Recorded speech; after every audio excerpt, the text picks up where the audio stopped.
I didn't really have a question. I have a story, I guess, leading up to a question. I woke up really early one day, and I wanted to think of a trip I could go on. Something just cheap and easy and quick. And I'm like, I wonder what Abraham's doing. I want to see, what's going on there. And so I went on to the website and checked where the workshops were, and it was 3 weeks later, today, was going to be in Buffalo, an hour from where I live. And I'm pretty sure you haven't been in Buffalo for like a really, really long time. At least I haven't noticed. So immediately I was extremely ecstatic that you're going to be this close and this soon. And so I was just like, bye, like, just get the ticket. And so that's basically just a short story how I got here. And so an impulse, receiving mode, impulse, and not anything to write home about. Yeah. Not anything major. Don't write a book about it. It'll be boring. I probably could. Yes, but an impulse that led to something. And wasn't it satisfying when you woke up with the feeling and then got the next thought, then the next thought, and then found satisfaction? That was satisfying, wasn't it? Yeah.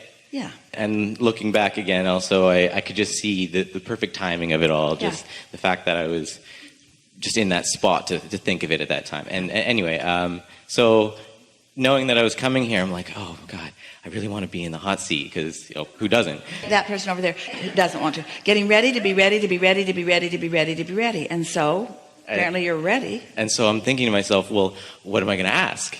Like, I had no idea what I wanted to ask. And I had listened to your stuff for about 6 years now. And I feel like I know almost any response that you might give me to any question. Because we only have one answer.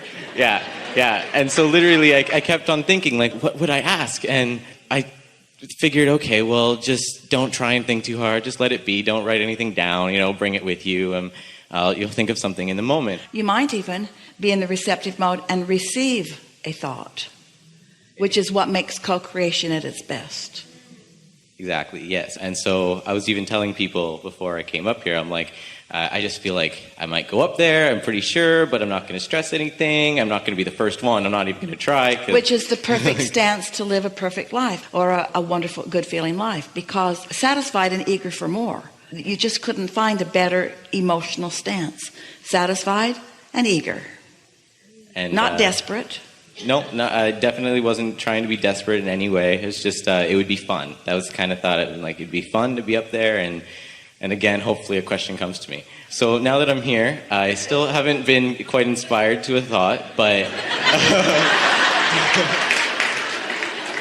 the reason that we think this is such a good conversation to have is because when you're getting ready to be ready to be ready to be ready, it's satisfying, and the manifestation, in this case, the manifestation of being called and having this conversation, that's a fairly exhilarating manifestation. Yes. And the thing that we really want to say to you is that, as in the example of our friend who went on a walk with her friend in the woods like they do all the time, not a manifestation that's so exhilarating because it's sort of their pattern.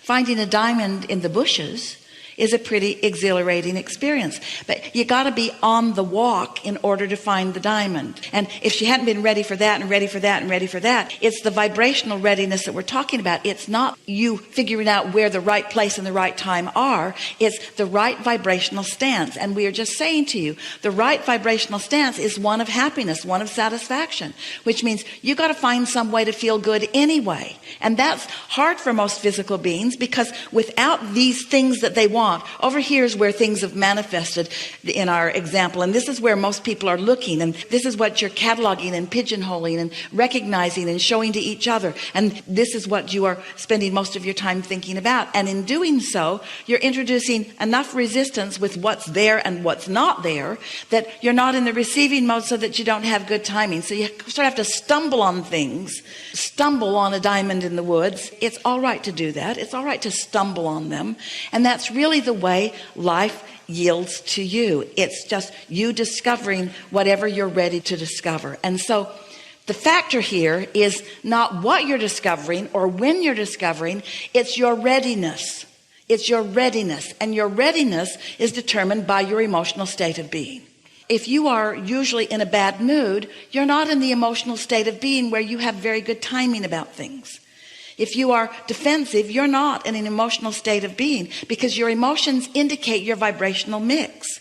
But if you are feeling optimistic, if you're feeling eager, that's why it's so nice. You fall in love and you've got this person that you're focused upon for a little while in positive ways before you get to know each other.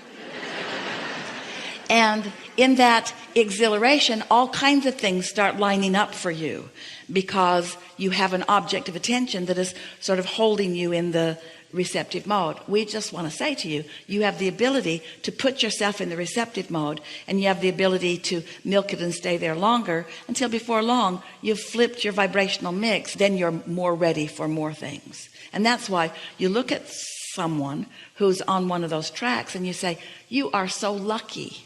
And often from your not tuned in perspective, you assign reason for their success. Oh, you inherited it, or oh, you were just lucky. You don't let yourself explain to yourself the real reason. And this is the real reason. You found some way to be in a receptive mode where you've got particularly good timing. And as you started noticing that you had particularly good timing, your timing got even better. So you rendezvous more frequently with more of the things that you do want. And then, of course, it gets easier and easier, doesn't it? It's not difficult, if you're living a lovely life, to focus upon the loveliness of your life. But you know, there are some people who are focusing really lovely lives in one aspect, and they still complain about the stuff and before long, the loveliness just sort of dwindles away.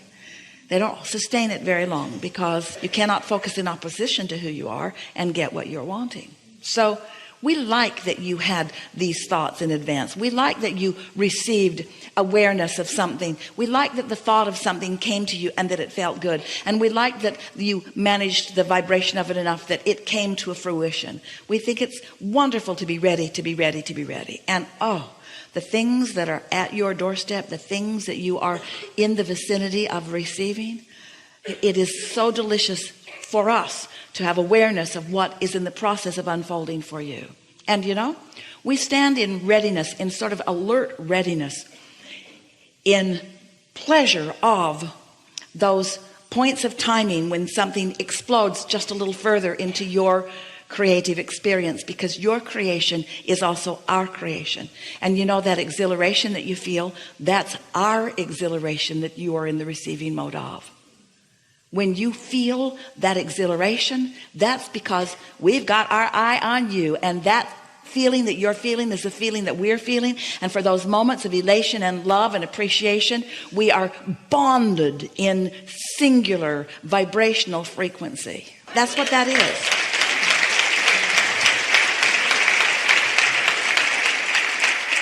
I'm almost like shaking from it, but it's funny how you talk about timing so much, and well, today specifically you talk about timing so much. And while you were speaking, it was like I got reminded of a question that I had thought of earlier, but as you're speaking, you're telling the answer of it, and so I don't need to. Because everything that you ask for is always active in your vortex. And so when you're tuned in to this energy of source who has been dwelling with your vortex, then you're in the place where not just the question, but the answer comes fully into your experience. And that's what satisfaction is. In fact, that's only what satisfaction is.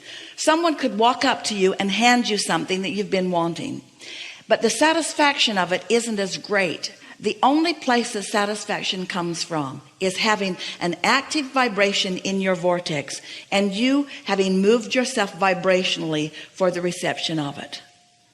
So let's say you're really in need of something, and somebody takes pity on you and gives it to you.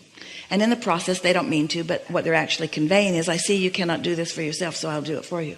But there's no satisfaction in that. That's where that feeling of entitlement comes from, and where there's just not enough that can be done for you, because no matter how much is being given to you by those around you, you're never satisfied because you didn't line up with what's in your vortex. Satisfaction only comes from life causing you to create it, and then you finding vibrational alignment with it, and then you following your patterns from the receiving mode of witnessing the unfolding of it. That's why there are so many people who have so many things that are not really satisfied, because they're not deliberate about their creation. You, however, can never go back. You now know what it is. You now have the formula for living happily ever after. And it's a good thing that you've got it too. Because in every moment of your life experience, you're going to be asking for something more that hasn't manifested yet. And if you haven't taught yourself how to be satisfied without the full manifestation of it, because you're satisfied with the evolving manifestation of it, then you're always going to be miserable, because there's always going to be something else missing, something else missing. It's sort of like all of these things in the queue at different stages of readiness, and you at different stages of receptiveness. And the whole point, oh, hear it, the whole point, we want you to get this. We want you to once and for all feel the absolute value of your physicality and of the physical manifestationalness of this experience. You didn't come to meditate and just be happy in the absence of things that you want. But you do have to meditate and be happy in the absence of things that you want in order for them to manifest. But you didn't come to meditate and be happy in the absence of things that you want. You came to experience the full-blown manifestation, because this is the leading edge, and it's what we all came for. It's why we are all forward with you here. Can you follow that? But if you get your cart before your horse, if you care so much about a manifestation that you're not vibrationally ready for, then you are in frustration all the time, not letting yourself get into the receptive mode for the next step and the next step and the next step, each one of which can be so satisfying. And others, once you catch the spirit of this and once you start deliberately applying it, others who are physical and around you will watch you in your bliss, and they will wonder what's wrong with you, because what they know you want hasn't come about yet, but you're joyful anyway. And they're only used to seeing people joyful once they get the winning lottery ticket, or once harmony.com has brought them their true love. They're not used to seeing someone satisfied without the manifestations that they would want if they were you, or that they've heard you speak about. But they will begin to notice that there's a steady unfolding in your experience. And it doesn't take long before all kinds of things are popping into view in your experience. And they will start noticing the faster speed between your identifying of a desire and its full manifestation. And they will begin to say things about you like, oh, that guy seems like I just barely heard him express that for the first time. And I turn around and he's already living the fullness of it. Well, what is your magic? What star were you born under? Why are you receiving all of this luck? And they won't be able to hear you, because they're still in that mode of responding to reality in positive and negative ways. But if you really wanted to help them out, you could say, I just figured out how to chill and how to be happy anyway. I just figured out how to be satisfied anyway. And somehow, the more satisfied without that I was, the faster it came. The more satisfied anyway I was.